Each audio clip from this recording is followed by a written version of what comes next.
Hare Krishna. Okay, so today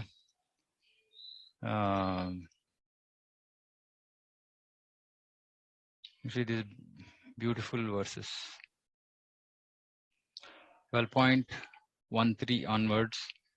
So before we start, these verses are life of devotees. Okay, so we should try and meditate on these verses all the time. So beautiful, beautiful verses. These tell us qualities that we should develop to become dear to Krishna. And of course, at the end, Prabhupada says that we don't have to separately endeavor to develop these qualities, that they will develop if we engage in pure devotional service automatically. Okay, so we will read this, we'll see, maybe we'll get through one or two verses. Adveshta sarvabhutana maitra karuna eva cha nirmamo nirahankara samadukka sukha kshami santushtas satatam yogi yatatma drida nishchayaha maya arpita mano buddhir yomad bhaktas same priyaha. One who is not envious but is a kind friend to all living entities, who does not think himself a proprietor and is free from false ego, who is equal in both happiness and distress, who is tolerant, always satisfied, self-controlled, and engaged in devotional service with determination, his mind and intelligence fixed on me. Such a devotee of mine is very dear to me. I mean, just hearing the long list of qualities itself sometimes somewhat discourages. But it's really amazing. Okay, so we'll go through this one by one. One who is not envious. What is envy? Envy is not happy somebody possessing something that we don't have, or trying to compete with Krishna's position. So one who is not competing with Krishna, one who is not trying to compete with other living entities as well, who is happy with whatever he has, is not envious, but is a kind friend to all living entities. Who is a kind friend? One is always trying to help the other person in terms of eternal progress. Who does not think himself a proprietor. So Bhaktivinoda Thakur has written a sequence of songs called Sharanagati. So there he says that one should not think himself as the proprietor of the home, specifically for Grihasthas. One should think that he is the servant of Krishna's home. And so there's no question of proprietorship. Free from false ego. He absolutely does not think that he is the body. He's very clear that he is spirit soul. And so that he is a servant, so he's not the proprietor. He's equal in both happiness and distress. And this is so difficult. We can be happy and sad, but being equal in both happiness and distress is a lifelong endeavor. He's tolerant. Anything that happens, good, bad, ugly, tolerant. He's always satisfied. Always satisfied with. So today we were reading this pastime Bali Maharaj in Srimad Bhagavatam, 8th canto. So there actually Vaman Dev, Bali Maharaj says that why are you asking for only 3 steps of land? Why I can give you anything more. Vaman Dev says that one has to be satisfied with whatever bare necessities in life. So being satisfied with whatever has come to us as Krishna's mercy. Self-controlled, controlling our own mind, senses, etc. and engage in devotional service with determination. So this determination is very important. We might engage in devotional service, but we are not very determined. That means difficult situations will push us off track. We might slow down. We might even stop our practices, etc., etc. His mind and intelligence fixed on me. His mind and intelligence fixed on me. This is very important, actually. Our mind is engaged in so many material things. And then intelligence automatically rides on, wants to support the mind. Actually, it should be the other way around. Intelligence needs to drive the mind, but mind drives intelligence. So both our mind and intelligence is fixed on material things. So it's not fixed on Krishna. So such a devotee of mine is very dear to me. So Krishna is saying that these qualities is what he likes to see in devotees. So while, yes, overall mantra is that we just simply practice devotional service, and then over a period of time, all these divine qualities will develop in us. But having said that, we also need to try to practice some of these qualities. Not that we only wait for some lightning to strike. And of course, all these qualities also should develop incrementally, to little, to whatever extent, in course of time. So, okay, coming again to this point of pure devotional service, the Lord is describing the transcendental qualifications of a pure devotee in these two verses. A pure devotee is never disturbed in any circumstances, nor is he envious of anyone, nor does a devotee become his enemy's enemy. So this is so beautiful. Enemy's enemy. So somebody might be thinking that he is a devotee's enemy, but the devotee doesn't become his enemy. He thinks this person is acting as my enemy due to my own past misdeeds. So it is better to suffer than to protest. What a high level of thinking. Better to suffer than to protest. And the first thing we will do is we'll protest. In the Srimad Bhagavatam, it is stated that Tenukampam susamikshamano punjana evatma kritam vipakam. Whenever a devotee is in distress or has fallen into difficulty, he thinks that it is the Lord's mercy upon him. Again, exalted quality. He thinks, thanks to my past misdeeds, I should suffer far, far greater than I am suffering now. So it is by the mercy of the Supreme Lord that I am not getting all the punishment I am due. I am just getting a little by the mercy of the Supreme Person of Godhead. Therefore, which means that this thought process is fixed in his mind, he is always calm, quiet, and patient despite many distressful conditions. Calm, quiet, and patient. A devotee is always kind to everyone, even to his enemy. Devotee doesn't look at anybody as an enemy, but whoever thinks of himself as an enemy, even to that person he sees with kindness. Nirmama means that a devotee does not attach much importance to the pains and trouble pertaining to the body, because he knows perfectly well that he is not the material body. Nirmama, it's not mine. This body is not mine. So not much importance to pains and trouble, not much importance, which means that bother about it as much as it needs to be taken care so that services can go on, etc. But not too much importance. He does not identify with the body. Therefore, he is freed from the conception of false ego and is equipoised in happiness and distress.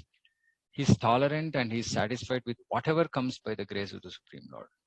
Whatever comes, he is satisfied. He does not endeavor much to achieve something with great difficulty. Doesn't endeavor much. Therefore, he is always joyful because he is not behind anything. He's not behind anything. He's a completely perfect mystic because he's fixed in the instructions received from the spiritual master. And because his senses are controlled, he's determined. He's determined because his senses are controlled. He is not swayed by false arguments because no one can lead him from the fixed determination of devotional service. He is fully conscious that Krishna is the eternal Lord, so no one can disturb him. All these qualifications enable him to fix his mind and intelligence entirely on the Supreme Lord. All these qualities, fully conscious that Krishna is the eternal Lord, not swayed by false arguments, determined, senses are controlled, so he is determined. So he can fix his mind and intelligence entirely on the Supreme Lord. Such a standard of devotional service is undoubtedly very rare, but a devotee becomes situated in that stage by following the regulative principles of devotional service, Vaidhi Bhakti. Furthermore, the Lord says that such a devotee is very dear to him, for the Lord is always pleased with all his activities in full Krishna consciousness. So just hearing this verse make one feel happy, sad, determined, looking forward to so many changes in life, and ultimately wanting to come to this position of becoming very dear to Krishna. What an amazing, not just this, right? From now till the end of this chapter is just amazing. Anybody has any thoughts? Yeah, Pro, I have a question. So, though we should actually feel that, okay, even if we fall into a difficulty, that it is Lord's mercy or something.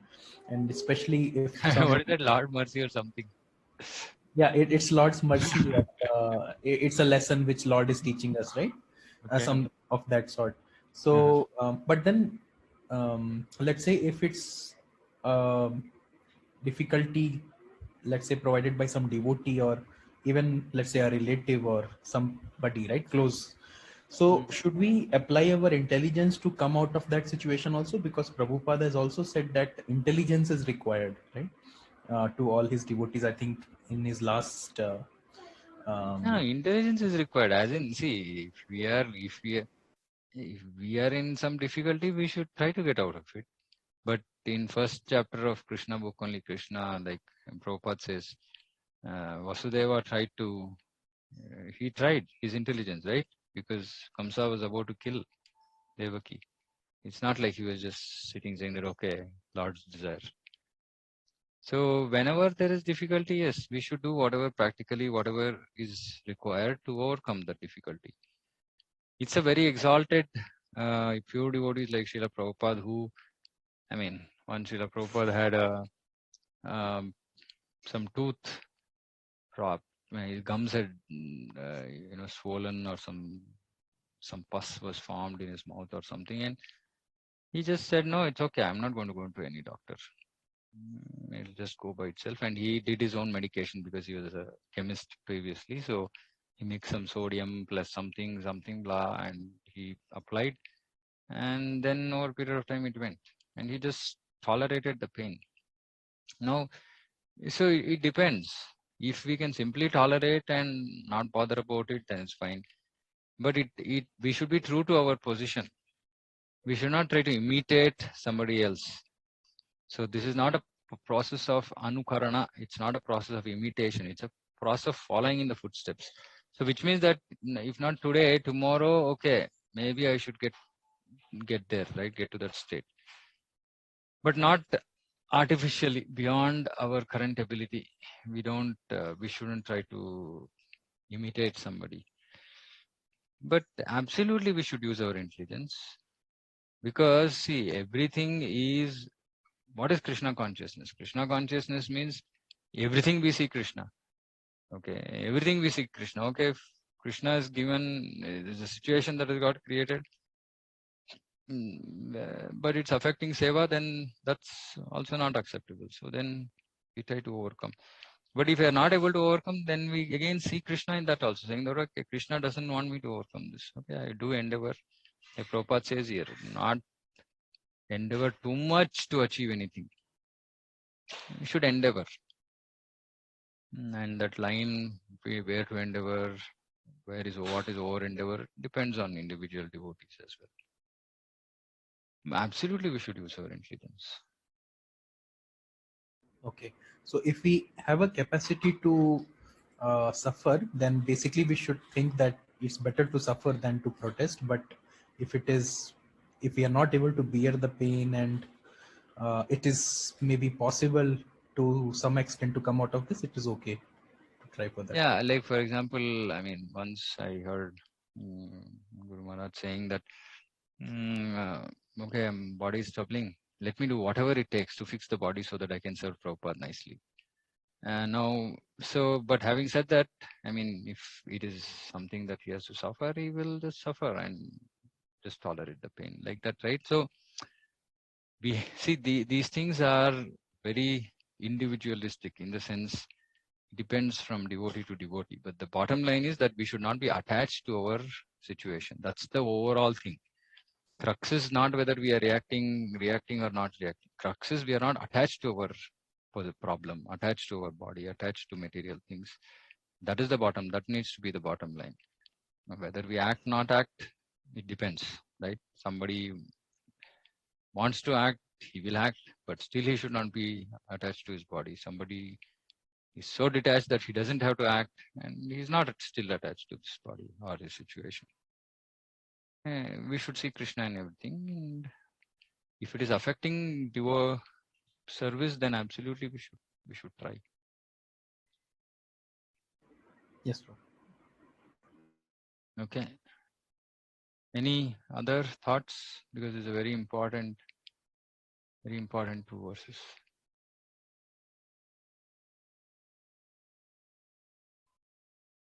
Okay. Okay, we'll do one more verse. Yasmano dvijate loko lokano dvijate chayah harsham mukta yassa cha me priyah. He by whom no one is put into difficulty. So because of the devotee, no one is put into difficulty. Who is not disturbed by anyone. Even if somebody puts, you have to answer your question. Or if somebody puts us into trouble, we are not disturbed. Equipoised in happiness and distress. See, this equipoised comes multiple times. And Prabhupada finally says that some of these have to be reinforced, re-emphasized. Equipoised in happiness and distress, fear and anxiety is very dear to me. So whatever be the material situation, he is equipoised. And he doesn't put somebody into difficulty. Say, okay, because of this person, I am in difficulty, so let me give him trouble. No. A few of devotees' qualifications are further being described. No one is put into difficulty, anxiety, fearfulness, or dissatisfaction by such a devotee. So this is very, very important, how we deal not just with other devotees, actually. This is with every living entity. We don't put anybody into difficulty, anxiety, etc.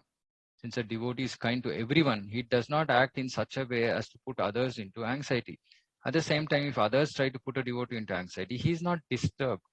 It is by the grace of the Lord that he is so practiced sadhana, that is not disturbed by any outward disturbance.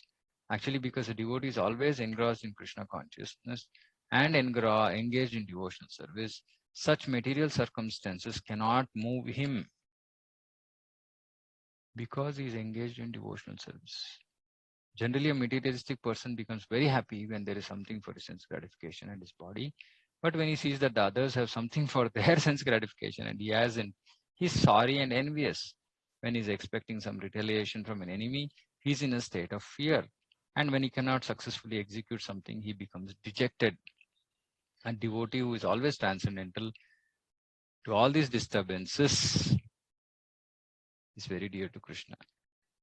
So one thing we have to remember all the time, just being equipoised satisfies Krishna. Just by us not reacting unnecessarily pleases Krishna. Just this one quality. And so whenever we are faced with difficulty, we should just remember one thing. Me being equipoised will please Krishna. Isn't that good enough reason for us to try to remain equipoised? And these verses literally, I mean, it should be fixed in our head, these qualities. Because we are challenged by material situations, and most of the times we are on the losing side, right? So it ends up with in most negative emotions and feelings and thoughts and etc etc. In all those situations, we have to remember these amazing qualities: tolerance, satisfaction, self-control, being equipoised, not hurting others. So just look at these qualities. I mean, each and every moment of our life, we should take guidance from these qualities, isn't it? I mean, it's so amazing. Yeah. So, yeah, I think I'll let all of us digest these 3 verses for today. Please spend another 10 minutes we have. You can spend reading it again, contemplating on these qualities again. Very important to somewhat digest these qualities. We can we'll stop here because and again, I mean, next verse is some more qualities. So then we'll get overwhelmed with too many qualities in one session. So between today and Wednesday, let's try to meditate on these qualities.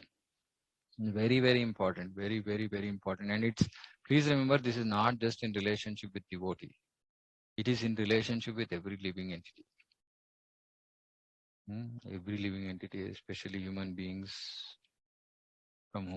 because of whom we normally get into a lot of difficulties.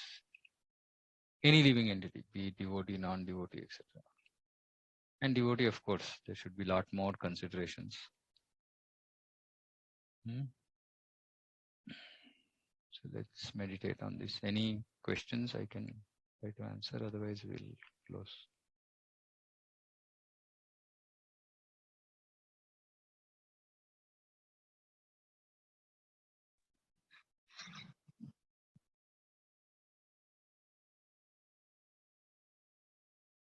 Okay. So then please meditate on these verses, and then Krishna willing, we'll continue on Wednesday with the rest of the verses and hopefully complete this 12th chapter on Wednesday. Okay. So we'll end here then. Vancha kalpatarubhyascha kripa sindhubhyo cha patitanam pavanebhyo vaishnavebhyo namo namah. Samaveta gaura bhakta vrinda ki jai. Hare Krishna. Hare Krishna, bro. Hare Krishna, bro. Hare Krishna. Hare Krishna. Hare Krishna. Hare Krishna, Prabhuji. Hare Krishna.